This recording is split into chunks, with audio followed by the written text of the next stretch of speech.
Hello and namaste to all of you. Today we are doing sustainable development audio number 22, and in this audio of sustainable development we have to cover innovative practices, that is unit 15 of the sustainable development. In this audio number 22 we will cover unit 15 innovative practices, recycling and reuse, innovative practices in agriculture and forestry, community participation, community participation, water and energy, information and communication technology, summary of the unit 15 of sustainable development, that is summary of the innovative practices. Before this, in audio number 21, we have already covered introduction, innovative and industry under the innovative practices of the sustainable development. The general instruction for the students are the same, that they have to listen the audio number 22 very carefully, note down 10 words from the audio and rethink about these words and how it will help to develop their skills to live as a sustainable lifestyle. Now we are beginning point number 3 of innovative practices, that is recycling and reuse. Recycling and reuse of materials are method by which energy and resources can be saved considerably. Recycling of paper, glass and aluminum and steel cans is well known. Innovative techniques and uses of other materials like wire spools, consumer plastics, waste household paint, waste motor vehicle oil, etc. are being implemented. Given below is a table that gives some examples of recycling and reuse of some materials. Table: methods of recycling and reuse of some materials. Materials: organic wastes, kitchen food, recycling and reuse. Kitchen food wastes are composed in backyards or community land. Sewage or paper mill sludge or animal waste after treatment can be used as a fertilizer or spread on land as soil amendment. Second material: old clothing and textiles, recycling and reuse. People sell them or donate to charity. Clothing that is not reusable may be reprocessed into rags or mixed into asphalt to make roof shingles. Food grease: fast food restaurants discard food grease that can be processed into poultry and cattle feed ingredients or used as lubricating oil. TV sets and telephones, recycling reuse. Picture tubes are recycled and phones are also recycled. Building materials: wood and other materials from buildings can be reused. Discarded tires, plastic bottles, metal cans, concrete from incinerator, ash and insulation from old newspaper are incorporated into buildings. Toilets: crushed discarded toilets are made into an aggregate that is used in concrete for road building. Telephone poles are chipped into small pieces and composted using microorganisms that degrade. Creosote, creosote and pentachlorophenol present in them. The cleaned wood is then sold to paper mills. Fluorescent lamps Fluorescent lamps techniques have been developed to recover and recycle the mercury and aluminum and other compounds.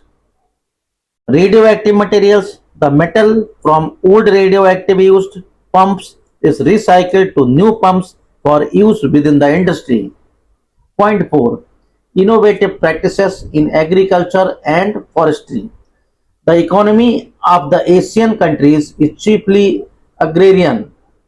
Innovations in the field of agriculture are required for the development of these economies. The Green Revolution, through improved cropping practices, has helped to a large extent in making countries like India self-sufficient in food grains. Traditional practices like agroforestry and ethnoforestry have been practiced practiced in Asian island nations and African communities since ages that have served as sustainable systems to conserve the biodiversity. The local knowledge needs to be tapped and used in today's environment for sustainable development. 4.1 Biotechnology and Agriculture.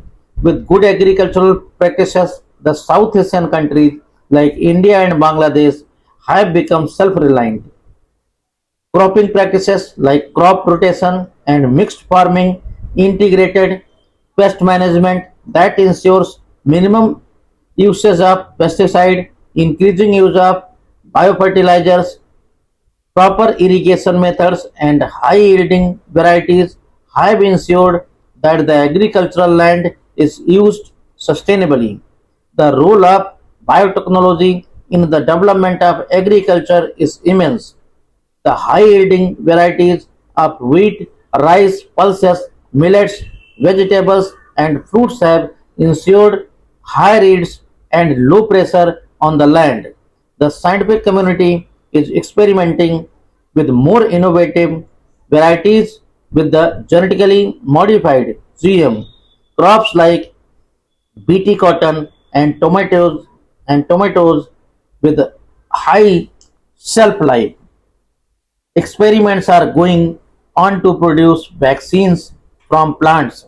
Other parts of agriculture, like animal husbandry, poultry, and pisciculture, have also benefited from improved varieties produced through biotechnology. 4.2 Agroforestry.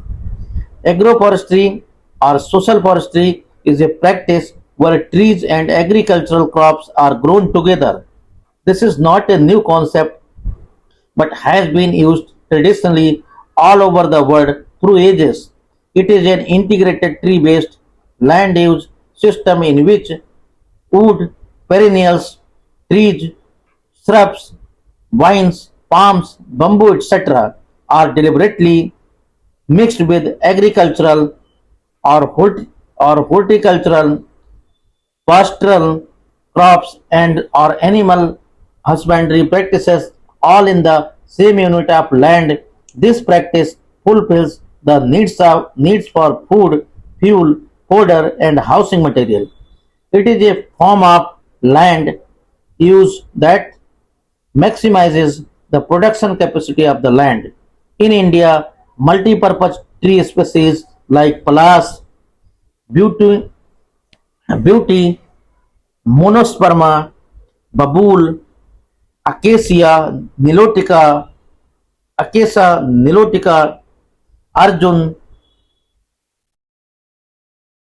ter, terminalia, arjuna, kala siris, albi, albi, albigia,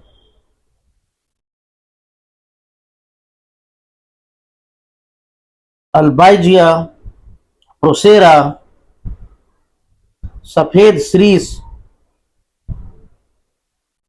albigia, libec, bamboo, dendrocalmus, strictus, neem, aj, aja dire, aja directa, Ajay Dire- Aja directa, indica, coconut, Cocos nucifera, etc. are planted alongside the fences or boundaries of the fields and also along with the crops like rice, millet and lentils in the field. The trees are selected for the following advantages. Number A. Trees check removal of the topsoil of the bunds by wind or water, thereby reducing soil erosion. The flow of runoff water containing fertilizers to the rivers, etc. is checked, thereby reducing water pollution as well. Number B. Trees check the flow of wind and stop the falling of crops like paddy or wheat to the ground, which stops the fall in grain production. Number C. Fallen leaves provide green manure to the crops and fodder to the farm animals. Number D. In early stages of the trees, the farmers on an average get about 4 quintals of wood tree per year, which is utilized as fuel wood or fencing material for crops. Number E. In the later stages, beyond 10 years, the timber yield is about 4 to 5 quintals per tree per year, which may be used for making agricultural implements and other constructions. Number F. At the time of complete harvesting, the fuel wood yield is 50 to 200 quintals and 2 to 4 cmt timber per acre.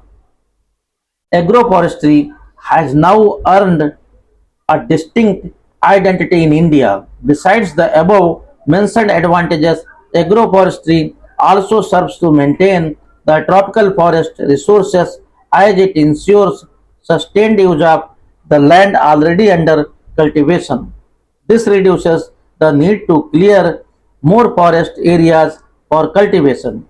The multi-purpose nature of this agricultural practice can take off pressure from the natural forests to a large extent.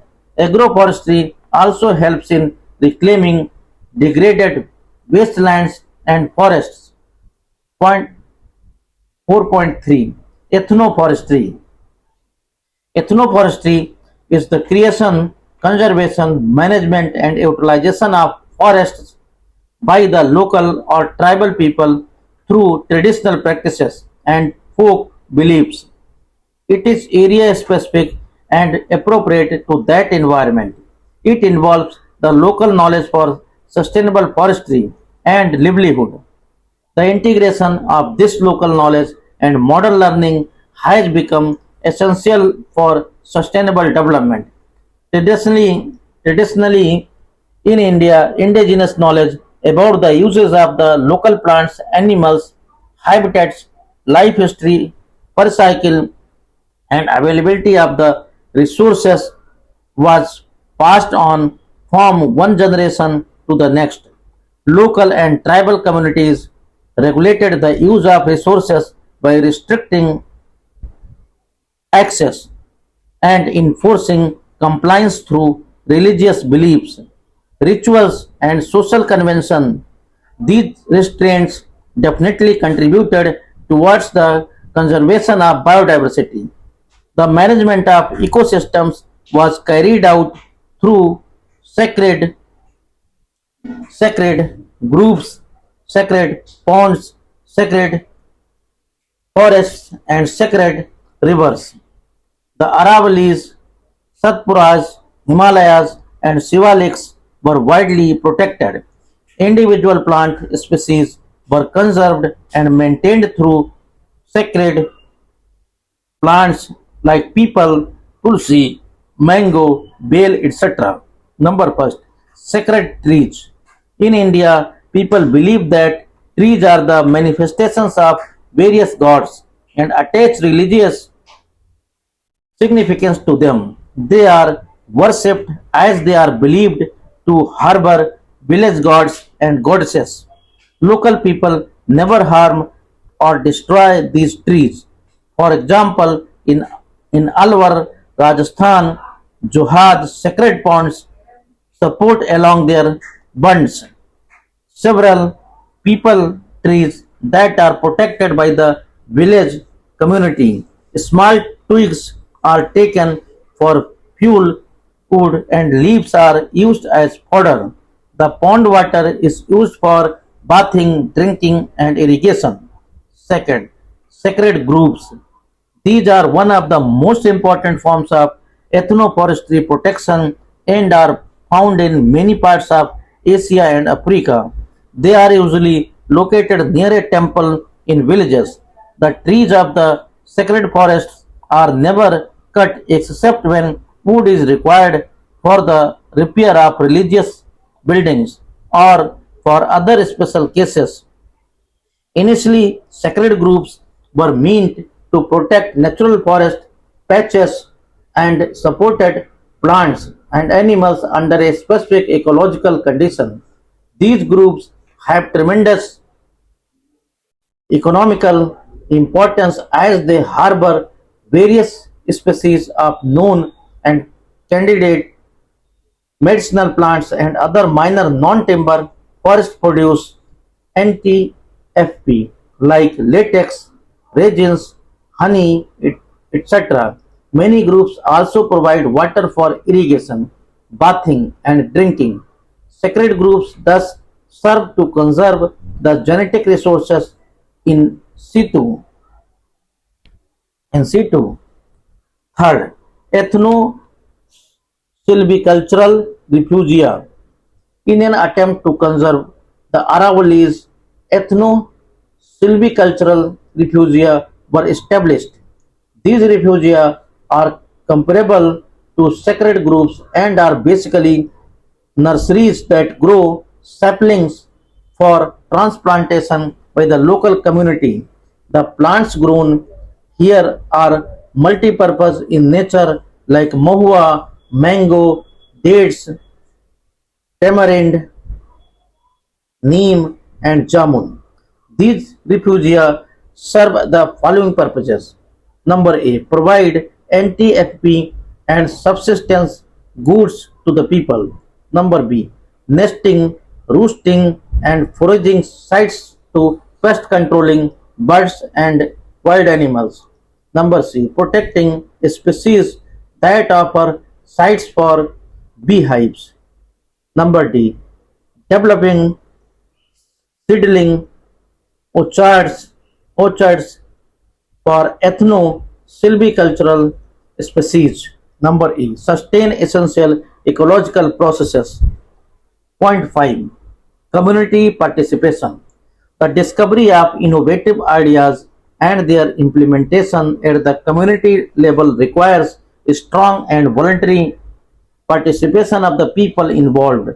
Towards this, several small and medium scale industries and entrepreneurs have come up with ingenious ideas like forming networks and cooperation and industrial clusters that are sustainable in the local milieu. 5.1 Clusters. A cluster is a network made for information and resource sharing between people. It is mainly a family based unit that employs traditional skills. It is strongly market oriented and uses inherited skills of the domestic workers.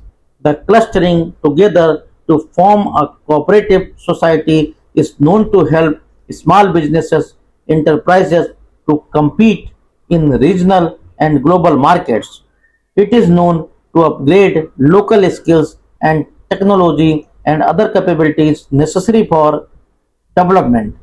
This concept was developed in Italy around 1970 and came to India in 1996.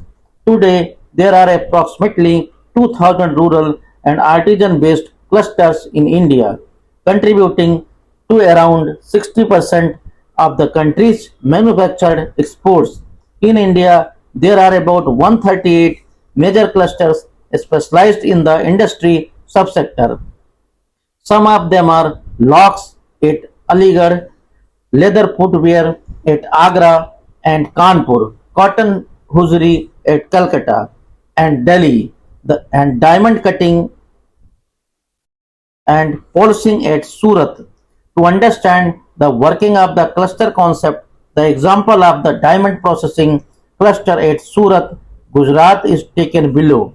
The, the gems and jewelry cluster is an industrial cluster in Gujarat and comprises of a network of a large number of small-scale diamond processing units. It is labor-intensive and more than 2.5 million people are employed in this segment. The processing of diamonds is done through indigenously developed machines that are operated manually. The technology and skills required for cutting and polishing diamonds is also indigenously developed. The industry has innovated its products to meet worldwide demands. 5.2 Village cooperatives. The village cooperatives operate through a network of the village producers. The producers form a union of cooperatives and elect their leaders from among themselves. Through the union, they hire professional managers and technologists to run their concerns. The application of modern technology and advanced management in processing and marketing by some of the cooperatives has brought about outstanding changes in the society. This is exemplified by the Anand pattern of dairy development in Gujarat that has now been extended to other sectors like oils, fruits and vegetables, salt and trees. The milk cooperative movement began as a network of cooperative members in two villages in Gujarat 4 decades ago. The milk producers were poor as they were compelled to sell the perishable milk perishable milk of throwaway prices to the private trader. They realized that this exploitation could be checked if they marketed the milk through their own organization that led to the establishment of Kheda District Cooperative Milk Producers Union Limited, popularly known as AMUL. The rural producers, with their organized efforts, managed to attain self-reliance, and today it is emulated, emulated as a model of dairy development. The income from dairying has helped immensely to free the rural people from poverty and migration and have elevated their social status. Amul's success had led to the creation of the National Dairy Development Board (NDDB) that brought in Operation Flood through, through modernization of India's dairy industry. Today, the country has attained self-reliance in the dairy sector. 5.3 Bio villages or eco villages. Eco village or eco bio village or eco village is defined as a settlement in which human activities are integrated into the natural environment in such a way that it is sustainable. Bio villages are an attempt by the modern community to live in harmony with nature, where people can be close to their livelihoods within non polluting commuting distance and also where their food is grown. In a bio village, the skills and knowledge of the indigenous people are used and upgraded. The concept of bio village integrates farm and non-farm occupations for sustainable rural development. The people of bio villages grow their own food in communities and the consumption of commercial food is considerably reduced. The housing material used is locally available, renewable like straw, wood, bamboo, etc. This practice supports small local businesses. The energy is generated from natural renewable sources like wind, hydro, or solar power. The houses are installed with composting toilets And the grey water, household wastewater except sewage water, is used for irrigation. Biovillages serve to number one, provide low impact, high quality lifestyles. Number two, make the neighborhood self reliant, thereby decreasing pressure on the government. Number three, reverse the negative environmental, social, and economic impacts of industrial development. Number four, encourage developing communities to bypass the unsustainable patterns followed by the developed nations. Number five, support and upgrade the sustainable indigenous knowledge and talents. Point six, water and energy. Water is a renewable resource. However, its distribution is not uniform on the surface of the earth. The sources of fresh water are mainly number one, surface water, number two, groundwater. The rainwater is collected in the ponds, lakes, etc. Some of it seeps down and is stored as groundwater, and the rest of it flows as streams and rivers. The judicious management, storage, and use of rainwater in areas that have scarce rainfall are necessary for the sustenance of human life in the area. 6.1, Rainwater harvesting. Several agencies in India are working towards methods of rainwater harvesting. The most notable is the work of organization ASTRA, application of science and technology in rural areas. In, in peninsular India, water is the most critical resource in peninsular India, and therefore an area was chosen with the average rainfall of about 700 millimeter per year, covering about 1000 households, 10 villages. Rainwater is collected in ponds and cleaned by a simple sand filter system. The cleaned water is then returned to underground porous rock aquifers for storage. The stored water can be pumped out and used for irrigation as and when required. 6.2, Indigenous systems of tapping water. In the hills of India, tribal farmers use indigenous system of harnessing water from the streams and springs for drip irrigation. In Meghalaya, one of the seven northeastern states of India, such a system is widely prevalent for around 200 years. The method uses bamboo pipes. The system is so perfected that about 18 to 20 liters of spring water entering the bamboo pipes per minute gets transported over several hundred meters and finally gets reduced to 20 to 80 drops per minute at the site of the plant.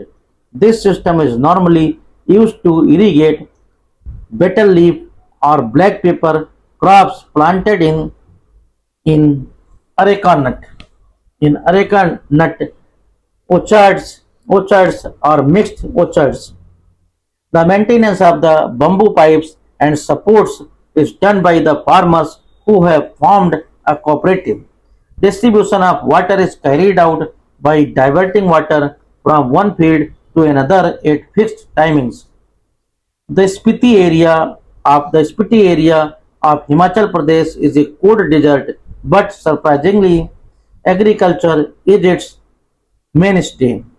Centuries ago, a system was devised to tap distant glaciers for water, and the method of irrigation was named cool diversion channels. This unique irrigation system utilizes channels to carry water from glacier to village. Some pools are 10 km long and have existed for centuries. The head of the pool at the glacier is lined with stones to prevent clogging and seepage. In the village, the pool leads to a circular tank from which the flow of water can be regulated for irrigation purposes. The villagers mutually cooperate and share the cool system. 6.3 Alternative source of energy. Alternative sources of energy. The major air pollutants are the emissions from the combustion of petroleum and coal, fossil based fuels. The sources of these emissions are vehicles, industries, and homes where fossil fuels are used for cooking. To reduce air pollution, alternative sources of energy are being investigated. Towards this, several renewable natural sources like solar, hydro, and wind energy are being increasingly used. Photo, Photovoltaic cells directly generate electricity from sunlight that can be stored as batteries and used for powering a calculator to running home appliances to cars. In thermal solar system, sunlight is reflected from panels onto collectors where water is stored. The water is thus heated to produce steam that is used to power the turbines that are used to produce electricity. Compressed natural gas (CNG) is also used for its low carbon and high hydrogen content in the vehicular emissions. CNG is increasingly used in vehicles and is known to reduce atmospheric pollution considerably. Other alternative fuels like hydrogen, propane, and alcohols from fermented biomass, grass, wood, and molasses are also being considered for use. In India, biogas is generated from the composting of animal dung. It serves as a cooking fuel and for generating electricity. The electricity is used for pump irrigation, domestic lighting, drinking water, and other agro processing requirements. In several parts of India, sawdust is used as a fuel in cooking structures called segdi. Sawdust is compacted and filled in an L-shaped with openings at both the ends. This burns steadily for 3 hours. Since sawdust is a byproduct from wood mills and is rarely processed into anything worthwhile, it can be used as fuel. Other combustible biomass is also available that can be dried and powdered and used similarly. Some of them can be readily procured from the fields after harvest like leaves of sugarcane, stalks of wheat, rice and millets, and husk of grains after threshing. Some plants like lantana, water hyacinth, water hyacinth, and congress grass have no use and grow profusely. These can be grown on a large scale and the biomass can be dried, powdered, and used as a source of energy either directly as cooking fuel or for generating electricity. Point 7 Information and Communication Technology. A majority of the population in the South Asian countries is left out of consideration by the mainstream because of their extremely low connectivity. As a result, these rural and semi-urban societies lack the latest knowledge and are poor and underdeveloped. In this context, information and communication technology (ICT) that comprises of telecommunications, computers, and the internet can help to bring these remote societies into the mainstream. The networks comprising of ICT and the terrestrial and satellite-based broadcasting, media, television and radio together can hasten the communication process. To succeed, this has to be a two-way process where the rural population can interact with the mainstream and share and generate knowledge, Several sustainable initiatives with innovative content have been taken by various states of India to connect the rural farmers and artisans to the administration, agricultural experts, and doctors. In Andhra Pradesh, the computer aided administration of registration department CARD card deals with the registration to document changes in ownership and other transactions. The traditional process is tedious and time consuming and mostly incomprehensible to most most citizens.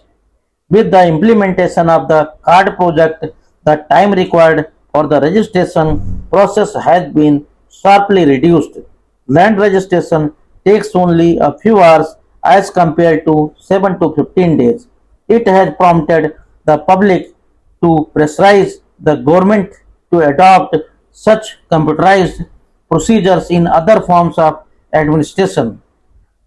A novel telemedicine network has been launched in Pune to connect the rural community with the experts in the field of medicine. The network comprises of the Pune District Administration, the Tata Council for Community Initiatives, TCCI, and DrAnywhere.com. The communities are adopted and the Tata Group harnesses the know-how of its companies and encourages them to implement programs that help to improve the health and hygiene of the population. DrAnywhere.com is a business e-commerce service that provides the medical practitioners in the rural primary health center PHC with online access to expert opinions through super specialists super specialists around the country. The doctor at a PHC can upload relevant medical reports of his patient and can attach images like X-rays, electrocardiograms, etc. The super specialist is contacted and is expected to respond within 24 hours. Payment to the specialist is made by DrAnywhere.com and is subtracted from the deposit amount collected from the doctor or PHC subscribing to the service. In the absence of efficient transport and communication, the spread of information is difficult. The market options are not clearly or widely known.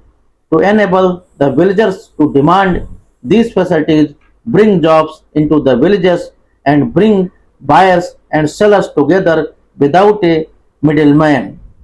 An effort was initiated in the states of Uttar Pradesh and Madhya Pradesh called Tara Hat. The access is provided through a network of franchises set up by the local inter, local entrepreneurs called TARA Kendras, Tara Kendras.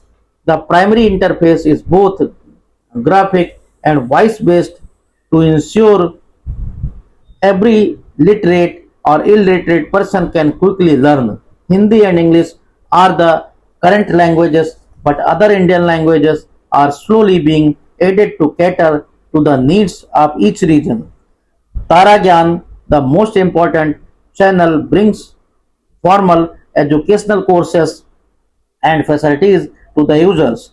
Other channels provide access to products and services needed by rural households, farmers, and industries, provide global exposure, enable the villager to other goods and services on credit, and run a store besides other things like connecting members of families by mails posted on the front.